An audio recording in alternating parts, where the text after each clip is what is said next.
live on your tablet, phone, and the KUTV app. This is 2 News Live. Thanks for joining us on 2 News Live. I'm Brian Schnee. Tuesday, June 13th. We're going in depth tonight on the charges against, at least in federal court, against former President Donald Trump, and also looking at road rage here in Utah and what is making its way to Utah's Capitol Hill tomorrow. Before we get to all those, let's take a look at what is making headlines tonight right now. KUTV.com. 10 young kids, 4 adults are home safe after a water rescue in South Salt Lake. First responders say 2 canoes capsized during a youth group activity on the Jordan River this afternoon. Luckily, no injuries and no one unaccounted for this afternoon. A second officer-involved shooting in the city of Ogden within the past week. Police were called to reports of a disturbance on the 100 block of 25th Street overnight. The suspect was said to be armed, left the scene before being shot. We're told that Ogden police had to return fire with that suspect. The Weber County Critical Incident Task Force is investigating this officer-involved shooting. Utah Highway Patrol investigating yet another deadly crash on Highway 6, this time one near the city of Helper. Troopers say a sedan was headed east when for some reason that car crossed the center lane and hit a semi-truck. Happening tomorrow, a special session for Representative Chris Stewart's seat in District 2. Currently 16 candidates that have filed to run. Stewart plans to officially leave his position in September. As we go in depth tonight, you can always get in touch with us throughout the show. You can use the hashtag 2NewsLive to join the conversation. You can always find us on Facebook, Twitter, and Instagram. You can send me a direct message on any of those platforms to weigh in. Former President Donald Trump pleaded not guilty to 37 felony counts today in Miami, Florida, related to his alleged mishandling of classified documents. Happy to have criminal defense attorney Skye Lazaro with us here on 2 News Live. Skye, I know you've talked about it a little bit throughout a couple shows, but with all these counts, do any of them weigh heavier than others from what you've seen? Yes. The counts 1 through 31 all fall under the Espionage Act. So that's, essentially was created to protect security documents generally related to military things. These carry a possible penalty of up to 10 years. Interestingly, some of the obstruction counts carry a possible penalty of up to 20 years. The Espionage Act normally treating someone as a spy of sorts, right? Correct. I mean, that's at least how I've heard it. I'm obviously not an attorney, so that's Right. just my simple way of putting it. How do these charges fall under that? Doesn't that seem quite extreme? Well, he's charged with the willful retention of government documents and refusing to give them back, essentially. He had an opportunity to give them back in June and didn't do so. And so that's what brings us here today. It's got to be complex for a presidential candidate to have 60 charges against him, maybe more, right, in 2 separate courts. The one in New York is a state court case going Correct. on, and this is a federal. How could this, how could you have a jury be able to be partial with something like this? If it comes down to that, with so much coverage and so much discussion and 2 separate cases going on all at once, and the narrative is being pumped out a certain way, regardless of where you look. We talked about this the first time he was indicted. How does a jury ever be impartial then? And now here we have a situation where we've basically doubled down, and not only did he this, he's also charged in federal court. And now they're also alluding there's potentially 2 more probes coming. So I think it remains to be seen. Well, this is interesting because Donald Trump wasn't the only person to come into court today regarding this. His aide, also his co-defendant, appeared in court today. From what I read, did not have an attorney, surrendered and was booked. Was any of that surprising to you? Not necessarily. It sounds like he's going to have counsel paid for by Trump, one of Trump's PACs, from the information that we've received, but he didn't have local counsel.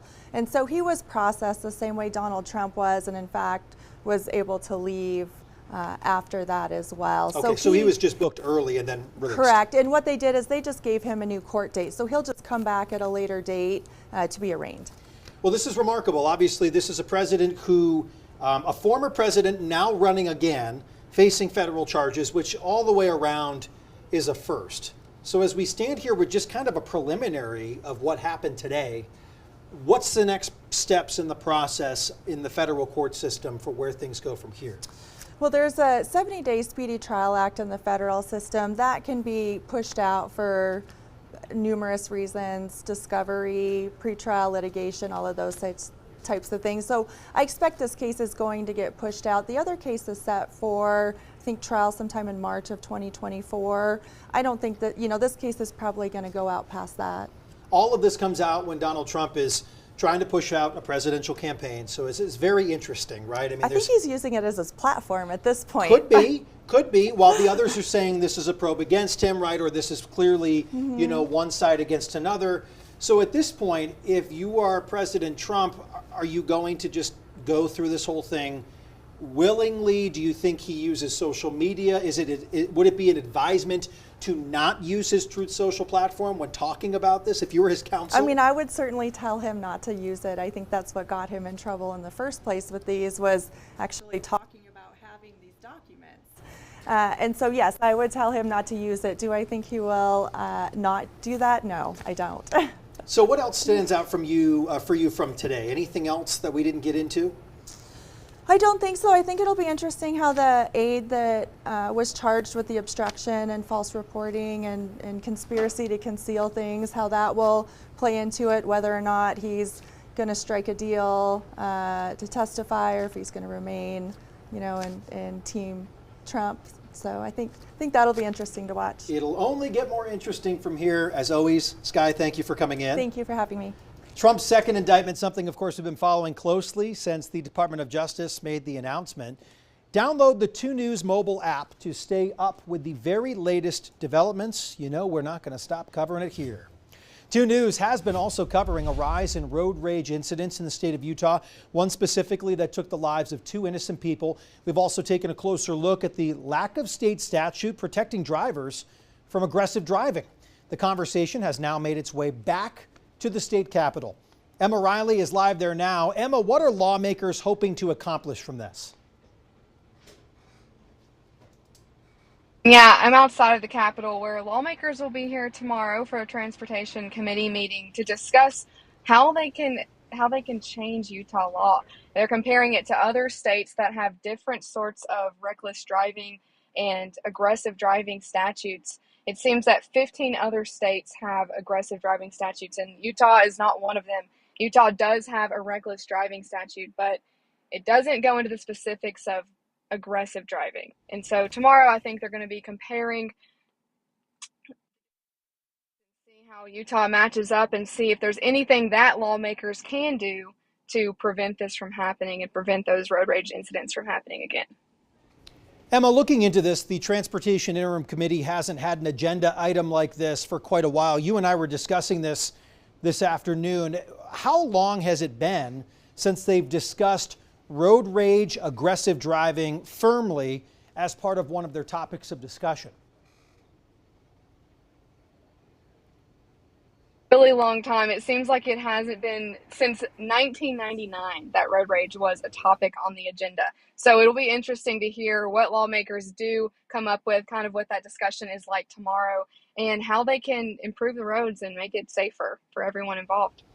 Emma Riley live for us tonight outside of the Utah State Capitol. Emma, thank you very much.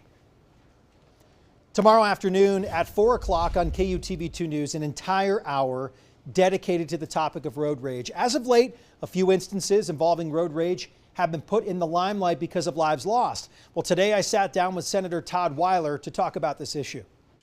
I think we just need people to chill out and take a deep breath and realize that life is worth preserving. And, sometimes we don't have to react if somebody flips us off or cuts us off on the road. And I think we just need everyone to take a chill pill and just be responsible citizens. On that very subject, some studies have suggested anger management, de-escalation training, if you will, in driver's education.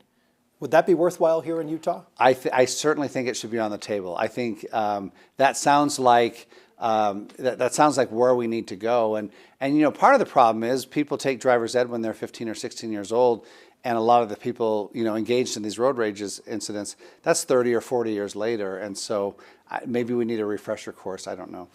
What else can be done right now? I think that we need to make sure that the law is providing a proper incentive for people to do the right thing, people to do what they already know is right. But I think a lot of people, they're not thinking out the entire process, that if they do what they do, it could cost someone else their life, and it could cost them, their life as well, if they're going to spend, several years behind bars. We did make it illegal a number of years ago to be, I think what that says is manipulating your cell phone. So we still allow people to use it as a GPS device as long as they're not typing it in. But distracted driving can be everything. I see people shaving. I see people eating bowls of cereal. I see women putting on makeup. I see, there's sometimes children in the back seat. You're reaching back, because distracted driving can happen in 100 different forms. It is already illegal. So I guess the question is, is it more of a public education issue, or do we need to strengthen the penalties? Because quite frankly, if somebody makes, a split-second decision, should that affect the rest of their lives?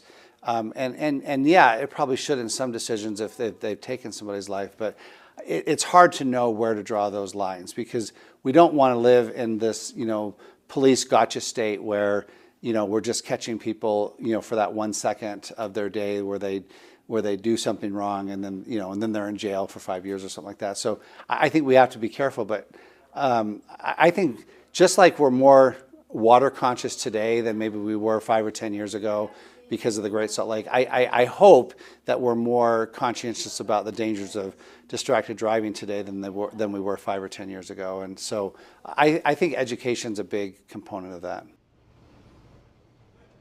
A good conversation with Senator Todd Weiler this afternoon. We spoke at length about this. You'll hear more of that tomorrow.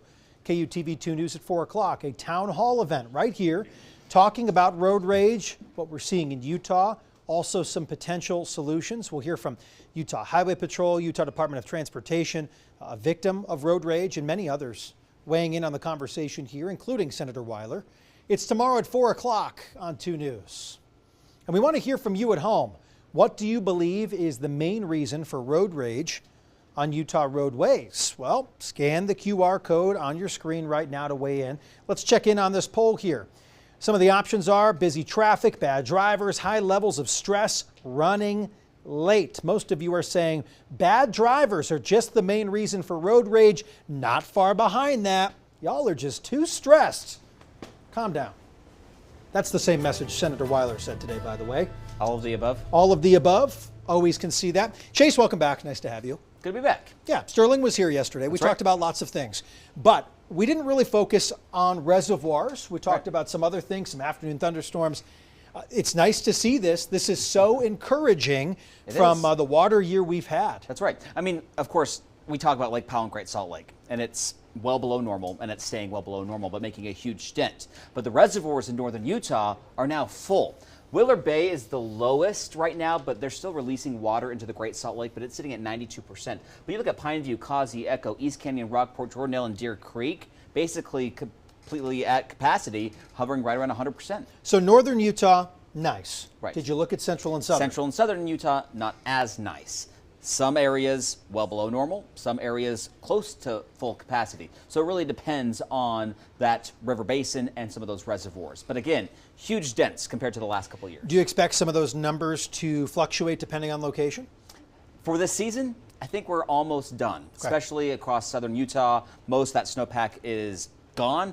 3% of our snowpack remains, and that's high elevation snow mainly in northern Utah. So let's get right to your forecasts. Again, great news with those reservoirs here in northern Utah. Today's temperature is also great news, 70s and 80s statewide in June. Very pleasant.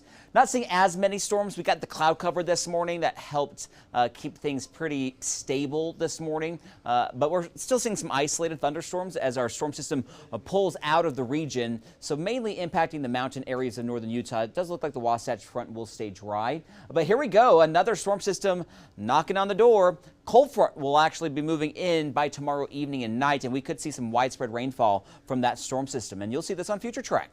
As we roll through the next few hours, again, one or two lingering showers out there. Any evening plans, you should be fine here in Salt Lake. And then that cold front begins to enter northwestern Utah tomorrow morning. Still pretty dry, and then we'll likely see isolated thunderstorms in northern and central Utah tomorrow afternoon. Notice, though, by tomorrow evening, more of that widespread rainfall begins to develop near that frontal boundary, and we'll see potentially a good drink of water arrive Wednesday night through early Thursday morning for the Wasatch Front. Then those showers and storms shift into central and southern Utah later in the day on Thursday, and even into Friday, some pop-up thunderstorms down south, but some drier air begins to move in from the north. I still think we'll have some scattered thunderstorms, though, Thursday afternoon.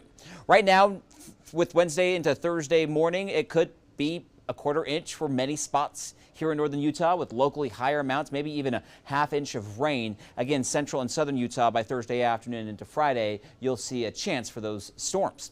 Temperatures tomorrow staying in the upper 70s. I know a cold front's coming our way. Because it doesn't really arrive during the evening, we were not going to feel the impacts of that cold front until Thursday. That'll be our chilliest day. 92 degrees down in St. George, so still very warm down in southern Utah. Moab coming in at 90 degrees. Again, you can always track that 10-day forecast. Download that KUTV weather app with that QR code on your screen that you're seeing right now. Also your hour-by-hour forecast. It's a great free app. So here's our storm system, though, that impacts us through Friday. But we do have a nice dry day and warmer day on Saturday to be outdoors. But here comes our next weather maker. We're likely going to see some gusty winds arrive on Father's Day. Still pretty warm, but maybe some isolated thunderstorms through early next week. Problem with this storm is that it has more wind than moisture. Also has some chilly temperatures moving in by Tuesday. That will be our coolest day. So when will that overall pattern change? Well, maybe in about 10 days as a ridge of high pressure could arrive, bringing in more summer-like weather. St. George, low 90s through Thursday, upper 80s on Friday with those isolated thunderstorms. Weekend will be dry, windy though on Father's Day, mid-90s, that's close to average, and then cooling off early next week, but staying breezy. Salt Lake, 78 tomorrow, drops to 72 on Thursday. Look at that temperature Thursday night, Friday morning, 52 degrees. Pleasant, though, Friday could still see a spotty storm in the mountains. Dry on Saturday, 83, 87 on Sunday. And then again, that storm system could bring some isolated thunderstorms, but mainly gusty winds. And look at these temperatures. I mean, it's just crazy. Upper 60s on Tuesday with those overnight lows cooling off. All right. Looks like a nice 7-day. It's pretty predictable from what we've seen so far. Yeah, basically the same pattern for the next 7-8 days. But again, maybe a pattern shift. End of next week. A little windy for the dads out there. Very windy. Keep them on tight. Yeah. Thank you, Chase. Let's take a look at some traffic concerns right now. This is UDOT camera I-15 southbound. We brought this one to you at the top of the 5 o'clock newscast. The crash here around 304, mile marker 304, for those of you that know where this address is, right before 33rd South.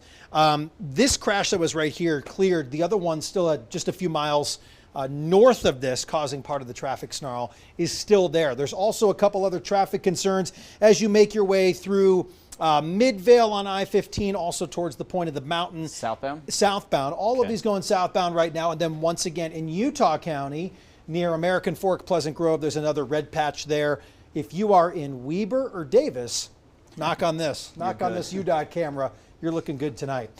Thanks for watching 2 News Live. Hope you enjoyed the program as always. We've always got something to talk about. We'll do it again tomorrow. Thanks, Chase, for being here. Yeah, good to be here. Thanks to everyone who joined us today. Skye Lazaro, Emma Riley, and of course everyone here back inside the 2 News studios making things happen. There's people all around here you don't see. We should show them for you. Have a great night. We'll see you tomorrow.